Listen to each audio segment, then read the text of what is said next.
Hi hello and नमस्कार जी। कैसे हैं आप सब? उम्मीद करते हैं आप सब बढ़िया होंगे।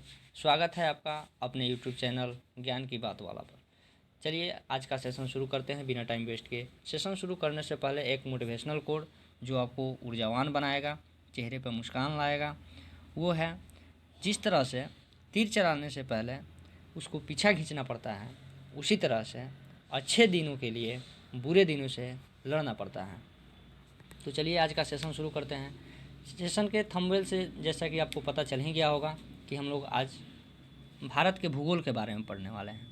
तो अगर हम भूगोल की बात करें तो भूगोल को 3 खंडों में बांटा गया है। जैसे अगर हम बात करें तो पहला होता है विश्व का भूगोल, इसको 3 खंडों में बांटा गया है। जैसा कि पहला होता है विश्व का भूगोल, दूसरा होता है भारत का भूगोल, और तीसरा जिस स्टेट का आप एग्ज़ाम देने वाले हैं, जैसे बिहार हो, झारखंड हो, उत्तर प्रदेश हो, उसका भूगोल के बारे में जानना होता है। तो हम लोग पहले आज जानेंगे भारत के भूगोल के बारे में। तो भारत का भूगोल को जब हम समझने की बात करते हैं तो उसका विश्व के संदर्भ में स्थिति क्या है, उसका एशिया में स्थिति क्या है, उसका अक्षांशीय एवं देशांतरीय विस्तार क्या है ना, उसका उत्तरी सीमा कौन सा है, दक्षिणी सीमा कौन सा है, कौन पॉइंट है, इन सारी चीज़ों को बारे में हम आज डिस्कस करेंगे और उसको हम लोग आज मैप के थ्रू समझने की कोशिश करेंगे। तो देखिए, जैसा कि अवस्थिति के बारे में हम फर्स्ट पता करें तो जैसे कि आप सबों को पता होगा कि ये 0 डिग्री लाइन जो दिखाई दे रहा है, इसी को हम लोग 0 डिग्री अक्षांश कहते हैं या भूमध्य रेखा कहते हैं, या इसी को विषुवत रेखा यानी कि इक्वेटर बोला जाता है। ठीक है। और दूसरी लाइन जो कि आपको यहाँ से दिखाई दे रहा है, ये 0 डिग्री, तो जो ये 0 डिग्री की लाइन है इसको हम लोग 0 डिग्री देशांतर या ग्रीनविच रेखा के नाम से जानते हैं। ठीक है। तो इसके संदर्भ में, विश्व के संदर्भ में जो हमारा ये भारत दिखाई दे रहा है, इसकी स्थिति यानी कि विषुवत रेखा से ऊपर यानी कि उत्तर में, और ये ग्रीनविच रेखा से पूरब यानी कि पूरब में। तो हम इस प्रकार से बोल सकते हैं कि जो विश्व के संदर्भ में हमारा भारत का स्थिति है वो उत्तरी पूर्वी गोलार्ध में है। क्या है? उत्तरी पूर्वी गोलार्ध में है। चलिए आगे बढ़ते हैं। ये इतना समझ में आ गया होगा, उम्मीद करते हैं। अगला बात है कि हम भारत के अक्षांशीय एवं देशांतरीय विस्तार के बारे में थोड़ा सा देख लेते हैं। तो जैसा कि ये भारत का नक्शा दिखाई दे रहा है, यहाँ से एक रेखा गुजरती है जिसको अंडमान व निकोबार द्वीप समूह होता है। और अगर हम बात करें भारत की अक्षांशीय स्थिति, अगर मुख्य भूमि की अक्षांशीय स्थिति के बारे में बोलें तो 8 डिग्री 4 मिनट से, मुख्य भूमि का बात करें तो 8 डिग्री 4 मिनट से 37 डिग्री 6 मिनट उत्तरी अक्षांश होता है। अगर मुख्य भूमि की बात ना करें, सिर्फ कहें कि अक्षांशीय स्थिति, तो यहाँ होता है जो कितना होता है, 6 डिग्री 45 मिनट होता है। 6 डिग्री 45 मिनट से कितना, 37 डिग्री 6 मिनट। उसी तरह से अगर देशांतरीय स्थिति की बात करें तो 68 डिग्री 7 मिनट से कितना, 68 डिग्री 7 मिनट से 92 डिग्री 25 मिनट पूर्वी देशांतर होता है।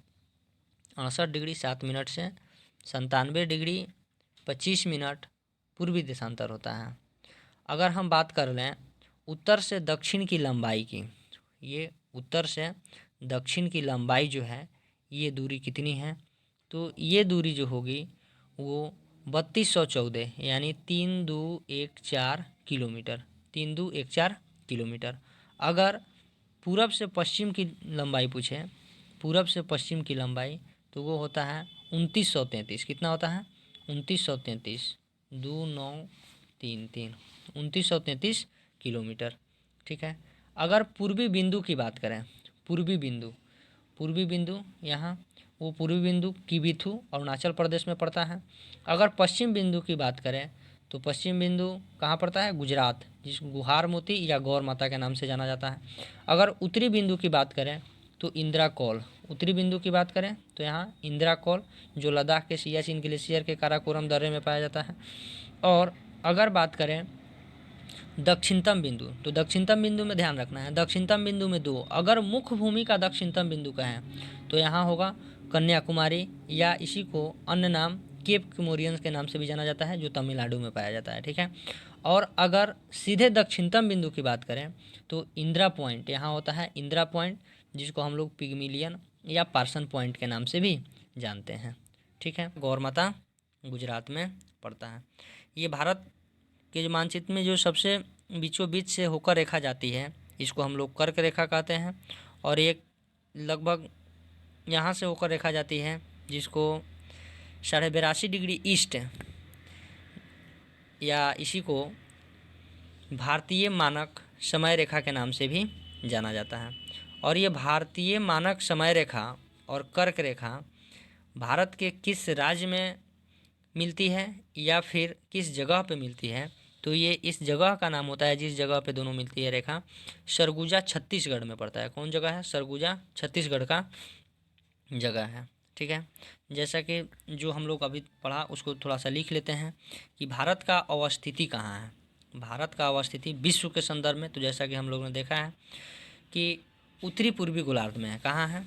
यहाँ लिख सकते हैं उत्तरी पूर्वी गोलार्ध में है, उत्तरी पूर्वी गोलार्ध में है, उत्तरी पूर्वी। ठीक है। अगर हम एशिया के संदर्भ में के देखें तो दक्षिणी एशिया। कौन सी? दक्षिणी एशिया। ठीक है। अगर हम आकृति की बात करें तो ये क्या होता है? चतुष्कोणीय होता है, चतुष्कोणीय, याद रखिएगा, चतुष्कोणीय। अगर अक्षांशीय स्थिति की बात करें, अक्षांशीय स्थिति, तो क्या होगा? 8 डिग्री 4 मिनट से कितना? 37 डिग्री 6 मिनट।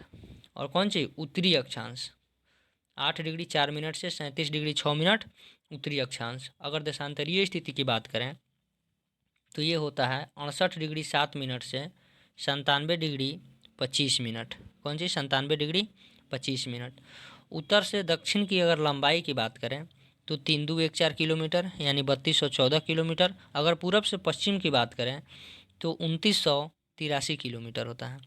जैसा कि हम लोग पीछे देख चुके हैं कि पूर्वी बिंदु कौन सा होता है, तो किबिथु होता है, अरुणाचल प्रदेश का, किबिथु अरुणाचल प्रदेश का। अगर पश्चिमी बिंदु की बात करें तो ये गौरमाता या इसी का दूसरा नाम गुहार मोती होता है, जो कहाँ पड़ता है? गुजरात में पड़ता है।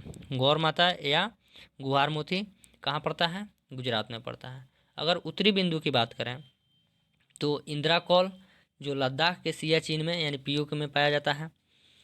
और सबसे दक्षिणतम बिंदु की बात करें, सबसे दक्षिणतम बिंदु, तो इंदिरा पॉइंट या पिगमिलियन पार्सन पॉइंट होता है। सबसे दक्षिणतम बिंदु इंदिरा पॉइंट या पिगमिलियन पार्सन पॉइंट। और मुख्य भूमि का अगर पूछें, क्या पूछें? मुख्य भूमि का, तो जो मुख्य भूमि का होता है वो कन्याकुमारी, केप कोमोरियन, तमिलनाडु में होता है। ठीक है।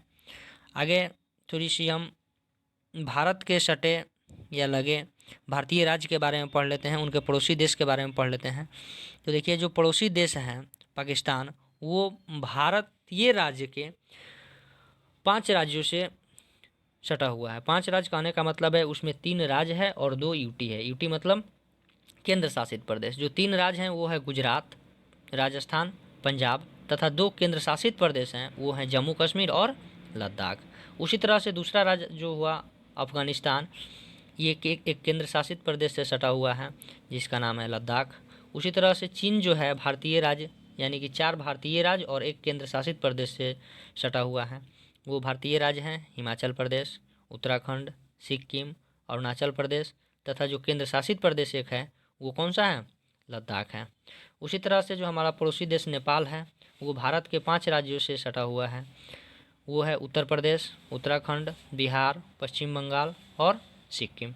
उसी तरह से अगला जो भूटान है वो बिहार के 4 राज्यों से, सिक्किम, पश्चिम बंगाल, असम, अरुणाचल प्रदेश। बांग्लादेश 5 राज्यों से, वो कौन कौन सा राज्य है? पश्चिम बंगाल, असम, मेघालय, त्रिपुरा, मिजोरम। उसके बाद है म्यांमार, जो 4 राज्यों से सटा हुआ है, अरुणाचल प्रदेश, नागालैंड, मणिपुर और मिजोरम। तो उम्मीद करते हैं ये वीडियो आपको अच्छा लगा होगा। 1 से 2 बार रिपीट करके देखिएगा, आपको ज़रूर बेहतर समझ में आएगी। ठीक है। उससे सबसे इम्पोर्टेंट चीज़ जो है कि कौन रेखा किन किन देशों को अलग करती है, ये अक्सर हर एक एग्ज़ाम में पूछा जाता है।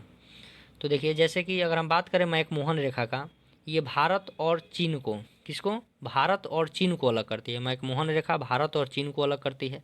दूसरा अगर हम बात करें रेड क्लिप रेखा, तो भारत और पाकिस्तान को अलग करती है।